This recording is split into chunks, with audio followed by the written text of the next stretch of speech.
Big Fat Battle was an indie game developed and published by independent studio Robot Squid. It's a fast-paced team knockout PvP third-person shooter that consists of funny-looking characters, a good arsenal of weapons, and nice power-ups. Now that we know what kind of game it is, let's talk about the good. Visuals. Although it's not the most visually appealing game available, it's also not the worst thing you've seen. It's not going to blow your socks off, but it's not on PS2 level graphics either. Thankfully, this game don't need to be graphically inclined to enjoy because of its unique art style. The game appears to be visually appealing enough to play and observe what's happening in your surroundings. Overall, it isn't an eyesore and we can all respect that. Now, I realize graphics isn't everything and it's more about gameplay, so let's talk about it. Gameplay.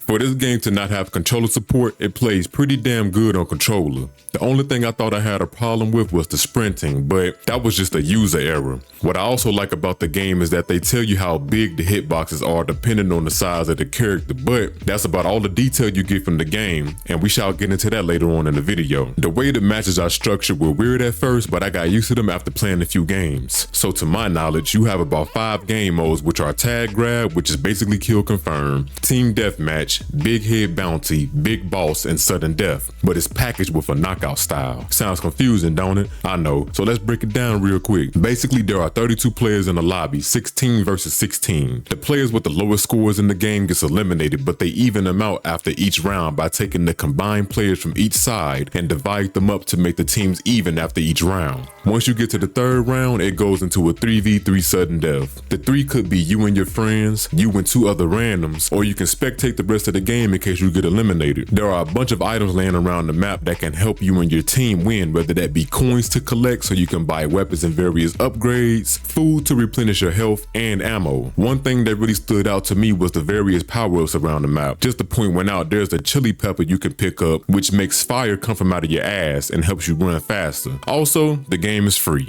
Let's get into the bad. To begin with, the character animations are all identical. They have this goofy ass running animation that looks really janky, especially on the larger characters. It becomes worse due to the subpar servers, which is strange considering that there weren't many players at all when the game launched. When I last checked, there were 42 peak players, and some of the games were still quite sluggish. Now, the game is dead, but to be honest, it's easy to understand why. In actuality, there was very little promotion for the game. I decided to give it a try because I had a homie put me on, and it's free. I also didn't like that it's 16 versus 16 and you can only invite 2 more players to join your team. After that, you were grouped with 13 other players, and to be honest, I couldn't tell if I was playing with mostly bots or real people due to the extremely low player count. Also in game, there isn't any ambiance whatsoever. No music playing, no nothing. Only the noises of a few explosions and gunfire. That isn't a bad thing, is it? It's probably what you're wondering. Yes, it is, as a result of how empty the game feels. Though it feels more like we're taking a leisurely stroll through the park in preparation for a picnic, I want to feel as though I'm going into combat. Speaking of combat, although you get points to go back and spend on weapons and upgrades, I think the game suffers a little bit from it being fast paced because you can't pick up weapons on the fly from your enemies. You have to wait before the match start every time to try new weapons. The biggest pet peeve of mine with this game is that after you buy power-ups and weapons, you can't move them around at all in game, which I believe restricts you from playing how you want. You have to do that before each round starts, and that gets annoying. The game doesn't hold your hand at all when you jump in. There isn't any tutorial to explain what's going on. You have to figure that out for yourself, which would have been cool if it was straightforward, and it isn't whatsoever. The loading screens are the only way the game explains anything, and guess what? It only gives small detail on how team elimination works, and that's not a good thing considering this is a new IP.